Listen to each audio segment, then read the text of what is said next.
Este é um pequeno trecho da aula dessa semana da Dédalus, a comunidade de pessoas que buscam e querem ser um melhor católico dia após dia. Se você quer ver a aula completa, participar ao vivo das aulas semanais, podendo fazer perguntas e fazer parte da nossa comunidade de discussões, clique no primeiro link da descrição e se inscreva por menos de R$ 9 por mês no plano anual. Que Deus nos abençoe. E aí, pessoal, tudo bem? Boa noite. Sejam bem-vindos aqui, tá? A mais uma das nossas aulas aqui semanais, essa sexta-feira, certo? A gente está comentando constantemente o livro A Fé Explicada, Padre Léo 13. E hoje, se eu não me engano, é o capítulo 5 que vamos abordar. Um capítulo bastante extenso, né? Quem não leu, sugiro que leia, pelo fato de que o capítulo é extenso, não porque tem muitos assuntos a serem tratados, tá? Mas o capítulo é extenso porque ele dá uma série de exemplos, certo? Para exemplificar várias coisas a respeito do que ele está falando, a respeito da queda, a respeito da noção de pecado, a respeito de várias coisas, entendeu? Né? Então, o que acontece, tá? Quem puder ver, assista. Ou, perdão, quem puder ler, leia o livro. Tá? É um livro que você acha facilmente em PDF também, se você precisar. Mas você acha também o livro na, nas vendas, né? Não é tão caro assim o livro. É um livro que vale muito a pena para quem quer começar a se formar, começar a estudar um pouco. Tá? Então, chega de enrolação. Vamos falar hoje do tema proposto. O tema proposto é a noção de criação do homem, tá? Ou seja, o que é o homem? A gente poderia começar essa frase perguntando isso. Perdão, começando essa aula perguntando isso, tá? E o que é que a gente pode pensar do homem em si, tá? Então a ideia é essa. E por que que o catecismo traz algo assim? Pelo simples fato, né? Não só o catecismo, obviamente, a gente não está estudando ainda o catecismo, mas a gente está estudando o livro A Fé Explicada. Mas por que que esses livros apologéticos, né, apologéticos não, catequéticos, doutrinais, eles vão abordar, os mais modernos principalmente, eles vão abordar essa questão, que parece mais uma questão filosófica do que religiosa. Né? Você entender o que é o homem, certo? Você entender do que o homem se constitui, né? E por que que ele fala isso? Simples, pelo fato de que, com o advento da filosofia moderna, a noção de homem, que era assim, básica e tradicional, né, as pessoas perderam completamente essa noção. Então, muitas concepções a respeito do homem acabam se tornando, né, falsas ou meias verdades. Então, por exemplo, o Hobbes vai trazer, por exemplo, o homem como um lobo do próprio homem. Ou seja, o homem é só um mal em si, né? E pelo fato dele só ter mal, dele só ter mazelas, logo, né, você precisa de um poder coercitivo muito forte para que o homem seja colocado na linha. Outro lado, você tem o Rousseau, que vai falar, não tem nada a ver com isso. Né? O que está escrito é o seguinte, o que vale é o seguinte, tá? O homem não é o lobo do homem, o homem, ele é bom. Na verdade, se ele é mal, o que ele possui de maldade, tá?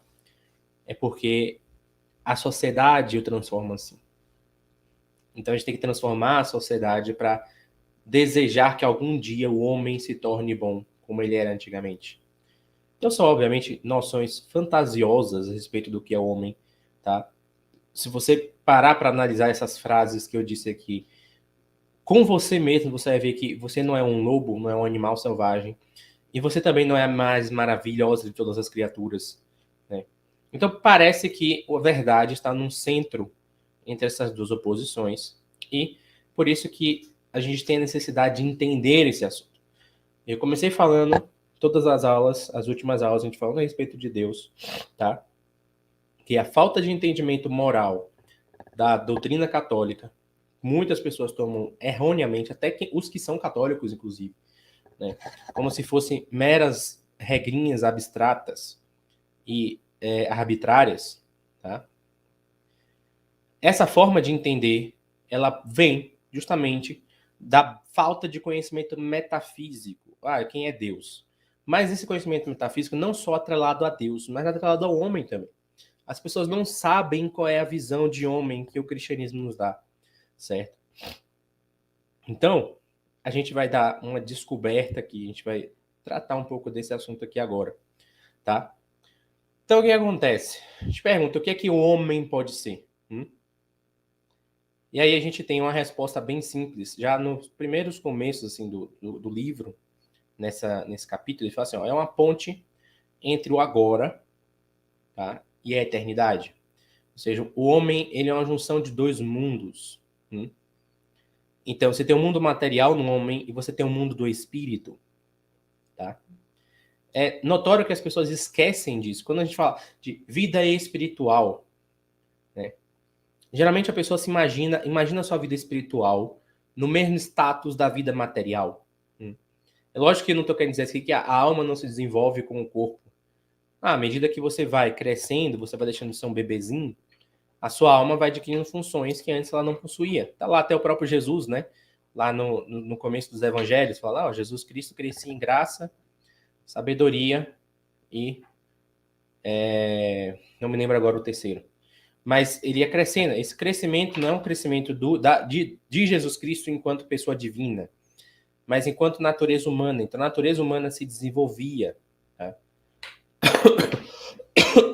Isso acontece conosco também. Só que o que acontece? A gente tem a natureza humana, que é composta de um elemento material e de um elemento espiritual. E nem sempre, tá? Nem sempre a evolução do elemento material, tá, acompanha ao crescimento do elemento espiritual. Então, você pega a pessoa, por exemplo, adulta, e espiritualmente ela é infantil. Tá? E não é o infantil que o Cristo fala nas Escrituras. E a gente tem que ser como criancinhas. Não é isso. Tá? É o infantil na falta de maturidade mesmo. Certo? Então, a pessoa não tem maturidade espiritual nenhuma. Você tem que desenvolver a sua alma também. Então, você recebe uma vida espiritual. Você recebe uma vida do Espírito. Tá? Peraí. Acho que a câmera tá um pouco embaçada. Acho que melhorou agora. Acho que melhorou. Então, voltando. Eu acho que pode ser a net também. Tem um sinalzinho aqui de que a conexão está instável. Provavelmente é fruto disso aí. Deve ser a internet. Então, vamos lá. Continuando. O que acontece, certo? Você tem uma vida espiritual que precisa ser desenvolvida. Tá? Então, a gente falou, o homem é a junção de dois mundos, mas como é que isso funciona na prática? Tá? Então, vamos analisar, vamos observar a criação e a ordem divina como um todo. Então, você passa o quê? Primeiro, você olha as coisas. Então, existem pedras, existem areia, poeira, existe o mar, ou seja, existem os 4 elementos, né? Terra, fogo, água, ar, né? Essas coisas, elas não possuem vida. E como é que a gente identifica que essas coisas não possuem vida? É simples. Elas só agem ciclicamente, tá? E com base, certo? Em ações que são realizadas nelas mesmas. Se você não tiver uma força que impulsione a água, não vai haver ação da água. Boa noite, Daniel. Então, a água ela precisa de uma força motriz para que ela faça, sei lá, o curso dela de um rio, por exemplo. Uma pedra, hein? Se ela está no topo de uma montanha e ela cai no rio, você vai vendo ela sendo corroída, e ela não volta para o seu lugar de origem. Ela não volta para outro ponto que ela possa desenvolver-se ou ser como terra melhor. Não há, assim, uma diferença básica para a terra, para a pedra, estar no topo ou fora do topo. Tá? Para nós, como observadores, você vê, ó, a terra no topo mantém-se instável, a terra debaixo da água ela é corroída, sedimentada ao longo dos anos. Né? Se transforma em areia e pó. Mas isso é uma observação nossa. A pedra, enquanto pedra, não tem percepção disso. Então, a pedra ela tem só o quê? Ela tem um ser, somente, uma existência. Uma existência tremendamente limitada, ao qual ela fica ao léu das ações de agentes exteriores. A mesma coisa com todos os outros seres, todos os outros elementos. Segundo ponto, você passa e vê o seguinte. Depois disso, sei que mais parece mais complexo do que esse, mas não tão complexo, são as plantas, os vegetais.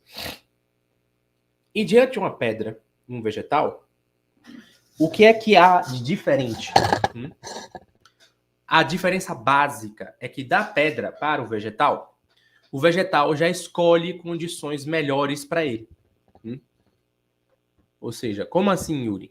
Veja, se você tem uma planta, e a planta, como é que ela cresce? Ela cresce através da semente. A semente cai num lugar.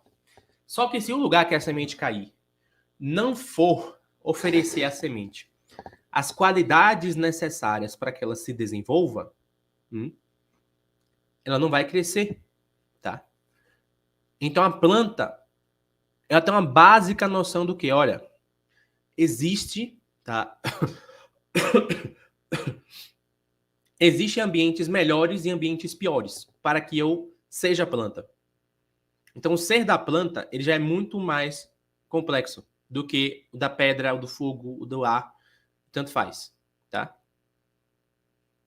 Ele não tem, ele tem uma concepção de que, olha, para que aquilo que eu sou continue existindo, existem ambientes que são melhores.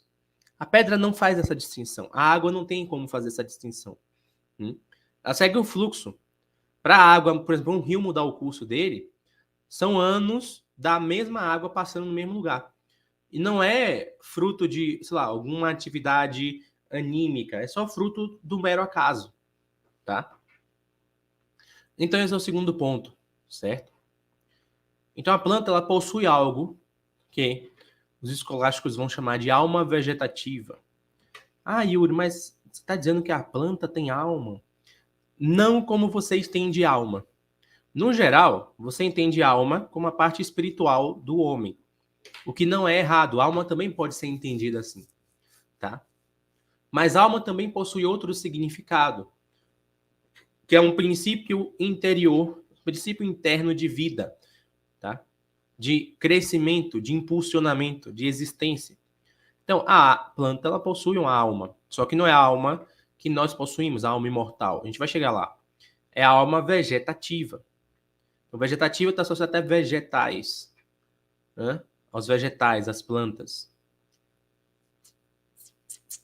Então, você vê que da pedra para a planta já subiu bastante. Aí a gente vê qual é o próximo, os animais. Os animais eles já não escolhem somente, tá, a qualidade do ambiente que ele está apenas com base na sua existência. Ah, não, aqui é melhor para eu ser hiena ou para eu ser leão. Não. Ele escolhe por uma preferência interior mesmo. Então, por exemplo, o leão, ele vai falar, não, olha, eu pegar aquele bicho e matar e comer aquela carne fresquinha é o mais legal para mim. A hiena, já ao contrário, fala assim, não, quer saber? Eu pegar os restos do que o leão deixar e comer a carcaça, a carniça, já é legal. O urubu também vai pensar assim. Então, o animal, ele já não busca somente elementos para sobreviver. Ele busca atender demandas e exigências, tá, sensoriais. Então, por exemplo, os pássaros. Tem pássaros que vai caçar debaixo da água. Você mergulha lá, pega o peixe e sobe. Tem outros que vão pegar animais terrestres. Então, essa diferença ela se associa, tá? Com essa divergência. Isso é um princípio anímico, tá? Então, no animal, você tem a alma sensitiva, certo?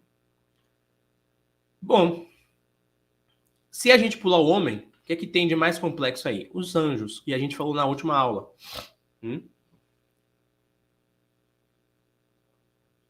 Só que os anjos são substâncias espirituais, que a gente falou lá, dotadas de inteligência e vontade, certo?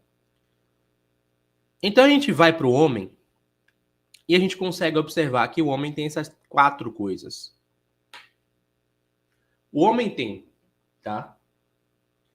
A existência que as rochas, os elementos possuem. Inclusive, no Gênesis, você vê que o homem é feito dos 4 elementos. Quando você olha a criação no Gênesis, ele vai falar, olha, né, Deus pegou o barro. O que é o barro? Barro é água e terra. E deu-lhe um sopro, ar. E desse sopro, o homem saiu como vida, é o fogo, a luz da vida que brilha. Então, os 4 elementos residem ali no homem. Tá? O homem tem a vegetativa. Então, ele procura meios, certo? Para sobreviver. Tá? O homem procura meios para sobreviver. Certo? O terceiro ponto, na verdade. Ele possui a capacidade de escolher e selecionar o que é melhor para ele. Então, ele seleciona o que há de melhor. Não é isso? E, para finalizar, ele também tem a qualidade angélica, que é a inteligência e a vontade. As qualidades espirituais. Que, inclusive, é o que torna a alma humana diferente das almas anteriores. Né?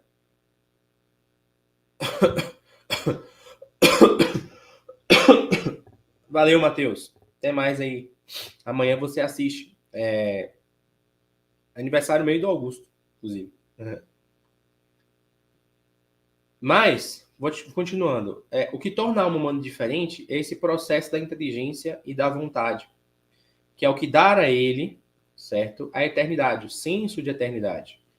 Qual é o senso de eternidade que é anônimo? Como é que você identifica você mesmo que tem algo de eterno? Já tentou fazer isso? É uma coisa que eu sempre falo, você vai falar dessas coisas, alma, não sei o quê. Se você ficar só nos conceitos, você não vai entender nada. Você só vai entender palavras. Na realidade, você não vai saber diferenciar nada. Tá? Então, como é que você identifica um princípio de eternidade? Por exemplo, né? Você tem, certo? A capacidade de não estar preso ao ambiente que você está. Ah, Yuri, como assim? Eu tô preso, eu não consigo, por exemplo, ir daqui para os Estados Unidos de imediato. Se eu só pegar um avião. Não, mas você consegue ir para lá. Como? Imaginação.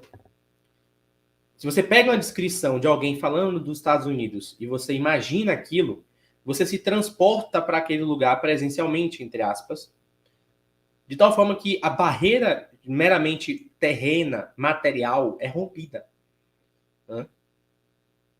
Você tem consciência de outros seres humanos em ambientes completamente diferentes dos seus. Porque como a gente está no mundo da internet, certo? A gente perdeu a concepção de como essas experiências são profundas. Porque assim, eu sei porque tem o Google. Mas pensa assim, no mundo em que não havia Google, as pessoas também sabiam que do outro lado do oceano tinha povos. Pensa assim, os portugueses, eles nunca tinham visto terra em outro lugar. Eles só viam aquele mar bravio que o Camões descreve lá nos Lusíadas, certo? Mas eles tinham alguma consciência, alguma coisa falava para eles, olha, não é possível, tem alguém em outro ambiente aqui sem ser o nosso. Vamos desbravar, entendeu? Isso é a noção da alma. A alma é eterna. Tá? Ela não está presa, certo? A um mero ambiente presente. A mera concepção de ambiente presente. Os animais, por sua vez, eles estão presos a isso. O seu gato não sabe que tem outro gato, às vezes, no apartamento vizinho. Tá? Não precisa nem no vizinho, porque às vezes o vizinho, o gato de lá mia, ele percebe. Mas no 10º andar do seu prédio, ou 3 quarteirões depois, o seu gato não sabe que existe outro gato. É uma coisa assim, completamente fora do horizonte da consciência dele. Isso aí é próprio da alma que é mortal, que está presa a essa terra. A nossa alma, ela não tem essa condição, tá? Mas, Yuri, aí você vai me perguntar, como é que o homem, né, pode ficar preso à terra na linguagem mística, né? Ser apegado aos bens. Porque ele tem um elemento animal na alma dele. Então ele pode ficar apegado aos bens, como os animais são. Só que o homem tem algo que vai além disso, que é a inteligência e a vontade, e permite que ele fuja disso. Agora, quando o homem que tem inteligência e vontade age como animal, a reação às causas é pior do que a dos animais, entendeu? Tá? Nenhum animal consegue fazer, sei lá, tá no cio, vai fazer sexo 20 vezes no dia, não consegue. Agora você pega os caras que tem problema com pornografia, às vezes bate punheta 30 vezes no dia, entendeu? Nenhum animal consegue fazer isso, entendeu? Por quê? Porque como o homem tem a alma imortal, que puxa ele para além dessas coisas, tá? E essa alma está presa nos impulsos, ele fica simplesmente preso naquilo e colocando aquilo, dando aquilo um tom de eternidade. Então, enquanto que para o animal o prazer venéreo é só um prazer que ele tem ali instantaneamente para a perpetuação da espécie e para aquele momento específico, para o homem aquilo transcende mais ainda. Aquilo vai para outros patamares. E nesse caso que eu citei, vai para até uma noção de sentido da vida. Então o cara acaba transformando o sexo no sentido da vida dele. Por exemplo, a pessoa está muito viciada. Então, isso é fruto da alma imortal também. O bom de ter uma alma imortal é o seguinte, ó, você vai ver para sempre, entendeu? Tá? Só que é o seguinte, tudo que você faz de mal é potencializado. Tudo que você faz de bom também é potencializado. Tem uns exemplos legalzinhos, por exemplo, assim, o gatinho perde a mãe. Aí vai lá a onça mãe, adota o gatinho, cuida dele. Né? Os animais podem fazer isso, entendeu? Está dentro da alma sensitiva. Dentro do senso de experiência comum que a onça pode ter com o filhote. Diante de um filhote, ainda que seja de uma espécie diferente da dele. Certo? Agora, não dá para você comparar isso com o amor de uma mãe. Comum, tá? Veja, uma mãe que, sei lá, não vou nem trazer para o lado religioso, mas uma mãe que busca virtudes, de fato. Sei lá, a mãe pagã da Grécia Antiga, da Roma Antiga, que educava seu filho, né? O exemplo da onça é bonitinho. E é até semelhante com o homem.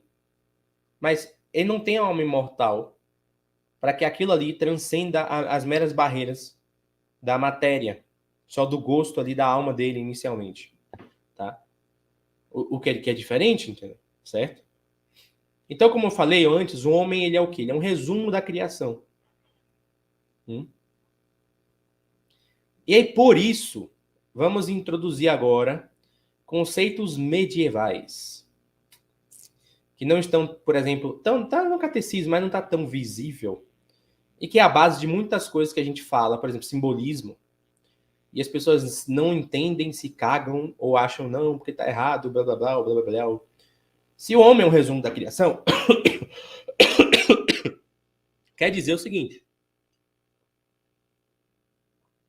que os aspectos da criação podem representar realidades nas quais só o homem tem acesso, tá? E vice-versa. Então, as realidades das quais o homem tem acesso, certo? Podem ser identificadas na natureza. Exemplo disso. O leão, o rei da selva. Cara, isso, veja só. Reflita na frase rei da selva. Selva, por definição e natureza, é um ambiente que não tem ordem, não tem hierarquia, não tem poder. Entendeu? Essa é a definição de selva. Entendeu? Aí você fala que tem um rei nessa selva. Entendeu? Não faz o menor sentido isso. Mas por que se fala isso? Porque o leão expressa, tá? E demonstra algumas qualidades, certo? Que são semelhantes a de um rei. Entendeu? Não é que o leão é literalmente um rei da selva. Não é que cada leão se vê como um rei de fato, né? Mas é que a gente olha para esse bicho e leão e fala, cara, isso aí lembra muito aquele cara que tá no trono. Um rei, entendeu? O comportamento dele, o andar em bando, a forma criteriosa de agir, a delimitação de território. Então a gente pega características da criação e consegue associá-la simbolicamente a realidades nossas. E vice-versa. Questões da nossa vida e associa também a realidade. Outro exemplo são as colmeias. Você tem a abelha rainha e os operários. Formigueiro. Você vê lá, tem uma estrutura. Mas qual é a diferença disso para uma organização política humana? É completamente diferente. Porque ali é somente o básico do instinto no qual eles possuem inseridos em si mesmos. O homem possui essa organização, tá? Visando uma ordem superior. Essa teoria que eu descrevi agora é a teoria do macro e microcosmos. O que isso quer dizer? Quer dizer o seguinte: toda ordem inferior pode ser reproduzida em escalas superiores. Seja ela inferior quantitativamente ou qualitativamente. O que isso quer dizer? Pode ser inferior porque ela é pequena, de fato. Então, você pega lá a organização das formigas, das abelhas. Tem a rainha e os operários. Então, dentro da escala humana, aquilo pode ser reproduzido. Uma escala muito maior, muito mais complexa. Tá? E qualitativamente, é a tese de Santo Agostinho, da cidade do céu.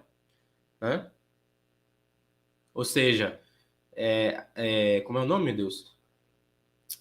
Caramba, eu esqueci completamente a tese de Santo Agostinho. Se alguém me lembrar aí, me fala. Tá? O Daniel comentou aqui, uma das principais coisas que nos torna superiores aos animais é capaz de ter fé. O gato, se não sente o estímulo de presença de outro gato, não tem fé na plausibilidade que existe outro gato. Não é nem fé, entendeu? É que ele não sabe que tem outro gato. Ele literalmente não sabe. Entendeu? Vou dar um exemplo da minha gata lá de Salvador, no apartamento. A gente não castrou ela. E toda vez que ela entra no cio, ela fica lá chamando parceiros. Ou seja, ela não tem a condição de perceber, olha, não tem ninguém aqui. Eu estou num prédio de 12 andares. Eu posso gritar o quanto que eu quiser gritar e não vai aparecer ninguém, entendeu? Ela não tem essa percepção, entendeu? Porque ela não tem essa noção profunda, transcendental. O Daniel voltou à cidade de Deus, exatamente isso. O que é que Santo Agostinho faz? Ele pega a noção de cidade humana e eleva para o ponto da cidade divina. Certo? Isso é uma diferença quantitativa, ou qualitativa, perdão. Então, cidade de Deus é óbvio que é melhor, tá? Do que a cidade humana. Mas você reproduz uma coisa na outra. Tá? Essa é a base, o princípio da simbologia, da astrologia cristã. Tem esses 7 planetas aqui. Eles podem simbolizar algo do homem.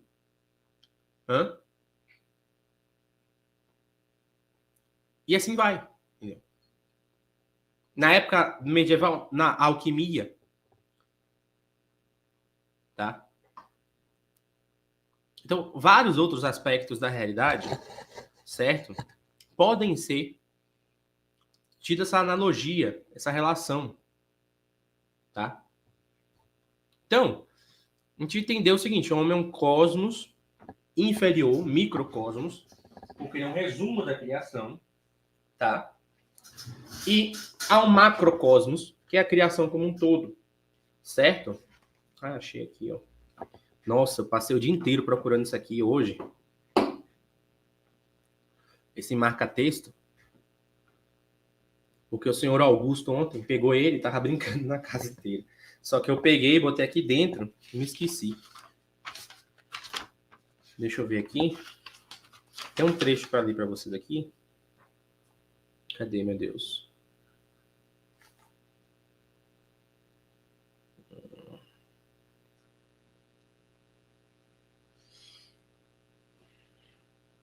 (44), acho que eu botei errado.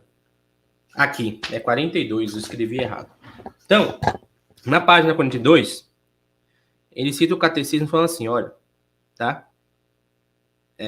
A pessoa humana, criada à imagem de Deus, é um ser ao mesmo tempo corporal e espiritual. O relato bíblico exprime esta realidade numa linguagem simbólica, quando afirma que Deus modelou o homem com argila do solo, falei, argila é água e terra, insuflou nas suas narinas, ou seja, vento, ar, um hálito de vida, e o homem se tornou um ser vivente, o fogo, que é a ação e posse imediata das coisas. Portanto, o homem na sua totalidade é querido por Deus. Então, não há essa visão, tá? Que algumas pessoas têm resquício disso. Ah, não, mas sabe como é? Porque, ó, a pessoa passa. É o problema de você ficar a vida inteira dentro da vida religiosa só lutando contra pecado. Então o cara passa a vida inteira lutando contra pecado, contra o sexo, e ele começa a achar que o sexo em si é algo ruim. Mas é óbvio que não é, meu filho. Deus criou as coisas dessa forma. Deus criou o seu corpo. Todos os elementos que há no seu corpo. A única coisa que ele pede é o seguinte: não seja idiota de usar de forma incorreta. Só isso, entendeu? Tá? De resto, é mais do que lícito você casado buscar o seu marido ou a sua mulher para ter prazer com ela. Isso não pode soar com essa frase. Se essa frase soa para você como escândalo, como caramba, o Yuri falou de sexo na aula sobre religião, é porque você tá com problemas, entendeu? Você tem uma visão negativa do corpo humano. Você tem uma visão negativa da materialidade, da corporeidade humana. Por isso que eu fiz aquela sequência lá no Instagram, perguntando, você é escrupuloso? Ah, eu sou escrupuloso. Tem problema com pecado. Então, você tem que entender o seguinte, a realidade do pecado não está no seu... Este é um pequeno trecho da aula dessa semana da Dédalus, a comunidade de pessoas que buscam e querem ser um melhor católico dia após dia. Se você quer ver a aula completa, participar ao vivo das aulas semanais, podendo fazer perguntas e fazer parte da nossa comunidade de discussões, clique no primeiro link da descrição e se inscreva por menos de R$ 9 por mês no plano anual. Que Deus nos abençoe.